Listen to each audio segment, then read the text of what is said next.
Дэлхийн дарагч байгаа маань манай байнга орон дарагч байна. Энэ дэгийн хууль дээр нэг өөрчлөлт оруулахгүй бол бид нар чинь нөгөө ингэж хилцээд энэ ажлын хэсгээс мэдээл авч ийж санал гаргахгүй болохоор чинь уурчлаад юуг нь ч мэдэхгүйгээр аль нь илүү хор үнэлтийг мэдэхгүй яаж санал гаргах юм бэ?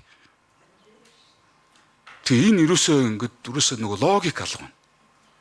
Тэгээ эн чинь ингээ асууж ийж ингээ ярилцж ийж мэдээл авч ийж ингээд бид нар чинь санал гаргах юм байна. Ингээ ямар ч нөгөө юу байхгүйгээр шууд хуйлган төсөлтөөр хараад санал өгөөд ийн гэдэг ч одоо юу гэсэн юм. Ямар ч мэдээлгүйгээр хилцэхгүйгээр.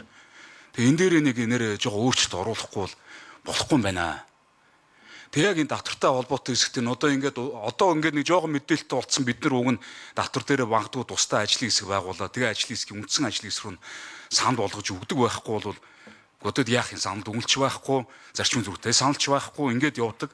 Тэг гол асуудал нь бид нар энэ нийгмийн хамгийн одоо хор өнөөлтөй байгаа асуудлаа зэгцлэх ёстой байтал энэ чинь ингээ гацаанд оруулахар хэмжээний юм болчиход байна шүү дээ.